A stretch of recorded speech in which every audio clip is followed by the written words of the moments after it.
So hello and welcome to another episode of my ETS2 agency driver service. Now this time we are taking the Scania.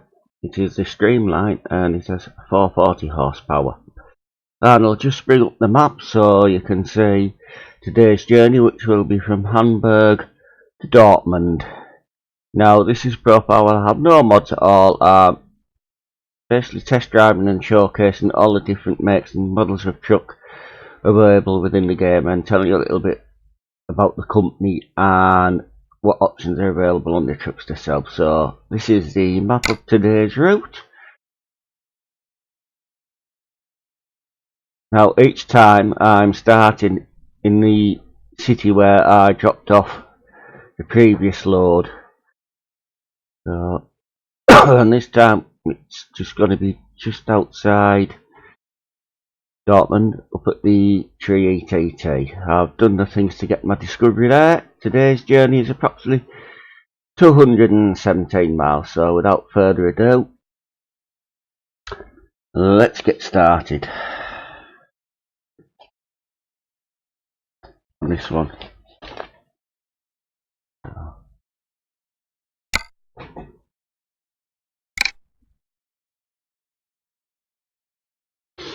Just waiting for the game to load in now.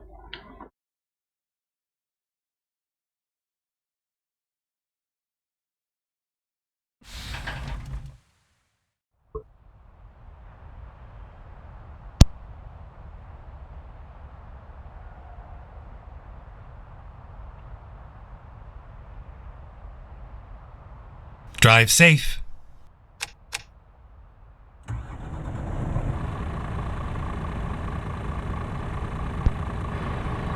So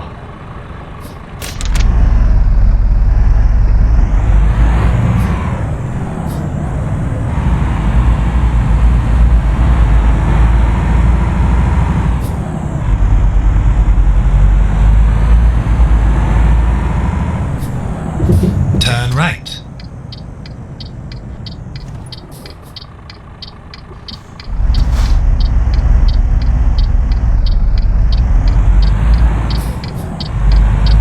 So as you see, the Turn right. Scania Streamline is roughly identical to the Scania R 2009, the old Scanias. And I've tried to look up a bit of things about what's the difference between an R and a Streamline, and I could actually only find out very little information. So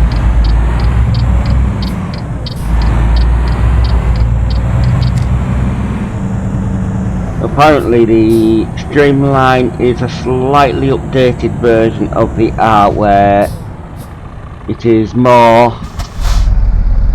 streamlined for better fuel efficiency than the Scania R of the same generation, where the R series, the old one, only offered Euro 5 category engines.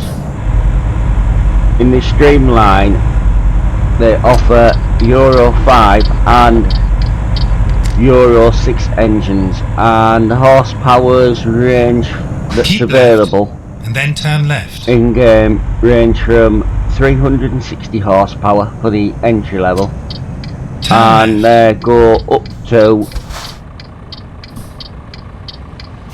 730. As with the other Scanias, anything over 500 horsepower is a V8. Anything below 500 is a flat 6 engine. So Keep right. with the Streamline, so that's right. the engines covered. With the Scania, it's the same range of gearboxes, 6 speed, Turn right. 6 speed with retarder. Then they get 12 speeds, and then for the heavier hauls, get the 12 plus 2, which basically 12 gears plus 2 crawler gears. They'll be hauling heavy loads. They have the full range of chassis available, the 4x2, the 6x2, the 6x2 4s in all derivatives, and also they do offer the 8x4 as well, which is, as I thought, useful if you're carrying heavy oversized loads. But for a normal day-to-day running, any of the normal range of chassis will be sufficient for most of your needs. Now, the customization offered on the Scania Streamline is vast. If you've got the Mighty Griffin tuning pack installed, which brings in different paint jobs, you can do things with the grille, side skirts, a load of different accessories outside the truck. That's it. But also, if you and you want to put a way better sound on it, Crafting Critchform does a good range of stock sounds for these trucks. And also, if you go for the V8 one, there is a very nice loud sound mod for the V8 of this generation. It also works in the R as well, so mods and there's loads of mods around on the internet for the older Scanias as well, on the various different mod sites and the SCS forum. So yeah, something now. The dash layout, very clear, very precise. It has a rev counter, as I believe that's something to do with economy meter, that little gauge below, but I'm not 100% sure on that one. You've got the speedometer, and then it's either oil temp or oil gauge below the speedo. Then you've got your temperature gauge, importantly your fuel level. The central display is black with right printing on, and the screen that you normally come up with first, it shows what gear you're in, game time, the total mileage the truck has done, the range approximately on the fuel, and how many litres are actually in the tank. Now this is a 6x2, and it has instead of it having a fixed non-driven one on the front pair of the rear axles, this one has a non-liftable steerable axle on this. Caution, please mind the speed limit. So you've got a digital bar there in the display for the fuel level and the outside temperature. The next screen gives you your fuel economy, and I'm running in litres per 100 miles. So therefore, you might think that's a bit high, but 160 kilometres equals 100 miles. So that's why slightly different scaling, because I'm in the UK and that's worked these out. Then you have what your cruise control set at there. You have your water temperature and your oil temperature as well, and then that's what air pressure you've got in your tanks, and then we're back to fuel level again. So interior options, there's quite a few interiors available for this truck. Now this has a basic-ish level of trimming. The ones that's like top of the range interiors do actually come with an inbuilt sat nav, but this one hasn't. Default sitting positions brilliant in maze, what have it, and Scania was known previously in the other earlier generations of game as Swift. So I'm gonna try and tell you now a little bit about Scania company. Try and make this great.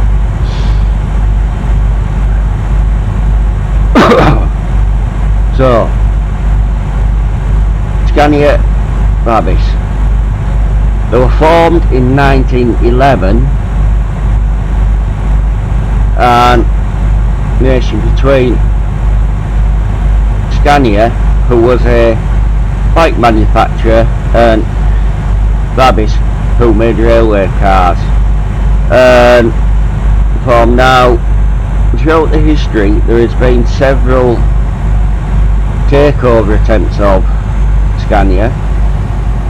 Volvo tried in about 1999 and MAN in 2006. Now, let's just say none of these mergers came off. As you know, Scanias for a lot of years were made up in Malmo, and I can't pronounce the place where they're actually made now, but it's that one that's Soda Summit. It is. They're made there, and you can actually visit the factory in the game, take loads in and out of there, trucks and any other thing that's related to them. Now, at the moment, Scania is owned by the Volkswagen Group, and Scania is not the only truck manufacturer to be owned by VW. If you weren't aware, MAN is a VW Group company as well, and they're in totally separate signs and things, just like the several different car manufacturers that come under the VW Group. So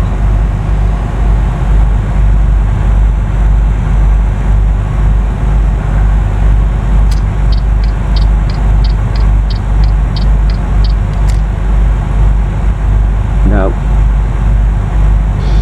from the Scania, they are a very good, capable truck, in they do the job.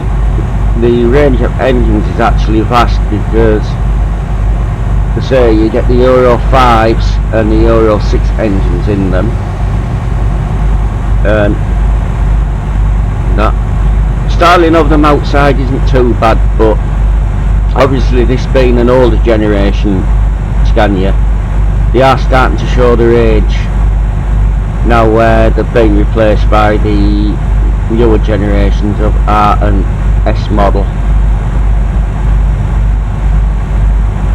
But no, they're very similar to drive to the R. Yeah, so now would I recommend one as your first truck if you haven't played the game, bought a truck before? Well, if you like the style and look of them, yes I would.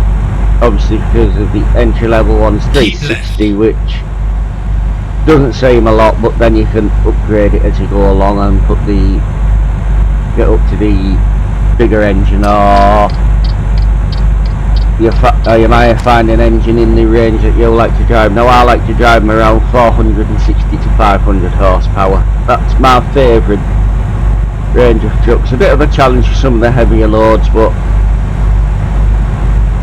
you have to set yourself little challenges now and again with things. So now, but I'm going to say something controversial here that probably some people won't agree with. Now, to me, people can go way too far with the customization that's available for these. They can make the trucks look like they shouldn't be pulling a load, because they're that fancy with big exhausts on, different wheels, paint jobs, grills, etc, etc. So to me, a heavy goods vehicle like this should be, yes, personalise it for yourself, personal things on it, but don't go over the top. Once you go over the top, which a lot of people with these tend to do, then you get into what I classify as a show pony stage. A show pony is no workhorse. A workhorse is a good, steady, strong, reliable truck that'll get you there. If you have a show pony, it's basically just for show. But that's just my feelings on them now. I have my own reasons for not liking Scania because of something that happened years ago with me, my life. But if you'd like to know what it is, comment on this video and I'll put it in to when I do the next generation R, because that's the model of Scania I haven't covered yet with these.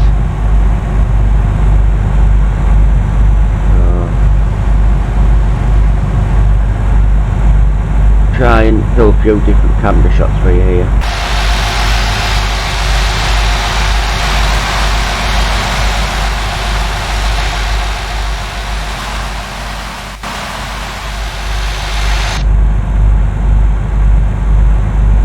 Oh, that up.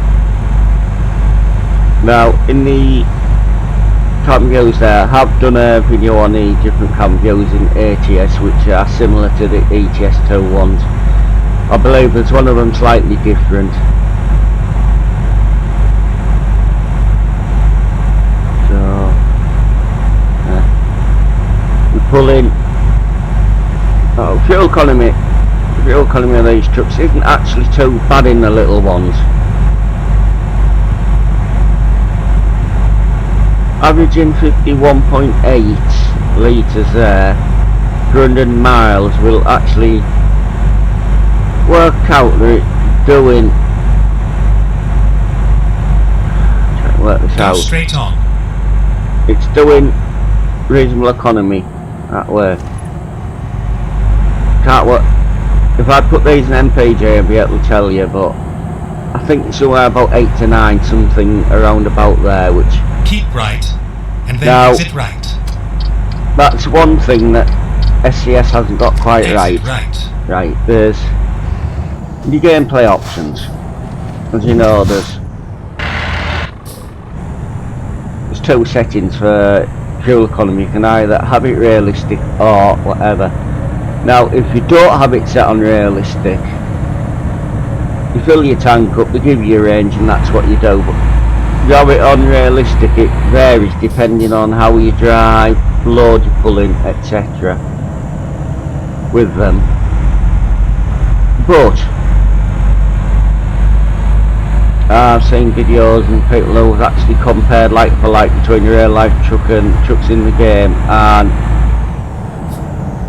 you can't get the same economy out of a truck in the game as what you can in real life. Alright, it's supposed to be a simulator, but there's things that could work on and do better than what they're actually doing.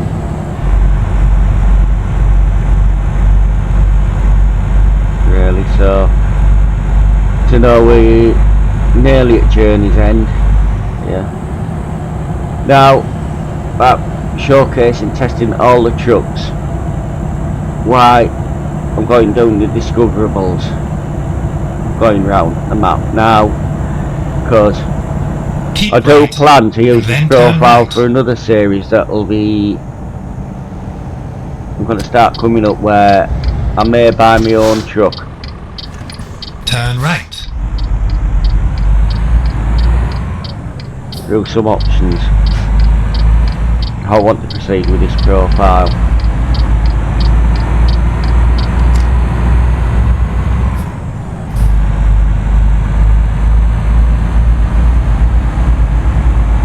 Keep left and then turn left. So the more discoverables I get, the wider choice of trucks available to discover one of every brand.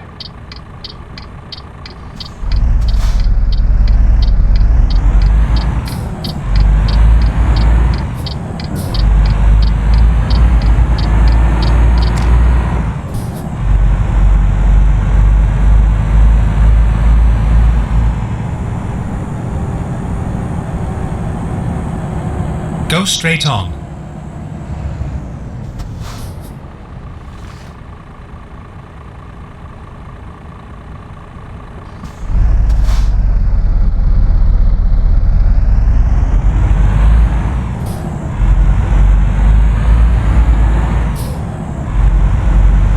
Get ready to turn left.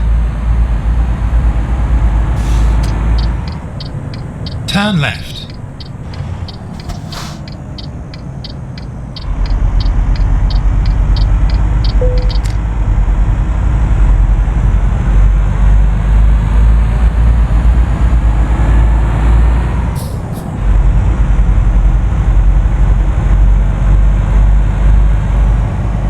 Get ready to turn right.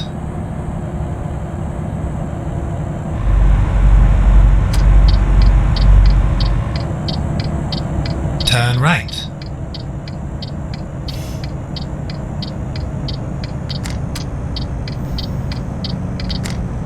Here we are, safe and sound. Don't know where they want it.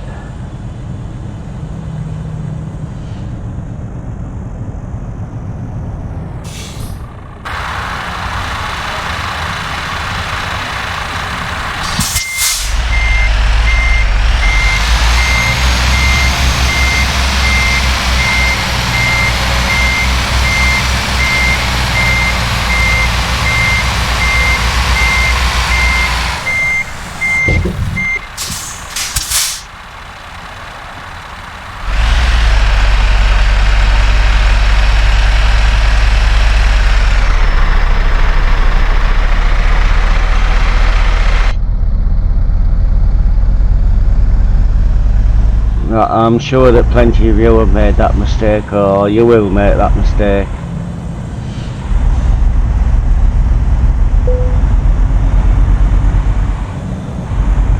Going to the wrong bit of a yard to drop off the mines, especially, it's easy to do, and some of these places here.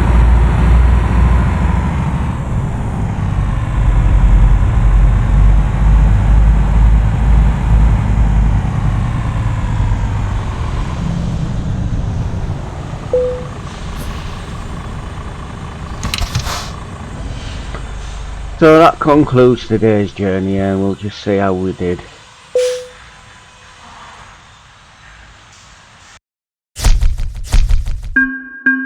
Another good delivery, which is what you want. Didn't get fined anything, so much there. Just go up another level here, and put one in. Start and fill some of the ADRs up, so that'll choice of loads. Now, thank you for watching. 10-10 for now. Down and gone. Stay safe on them roads. Don't have any accidents. Goodbye.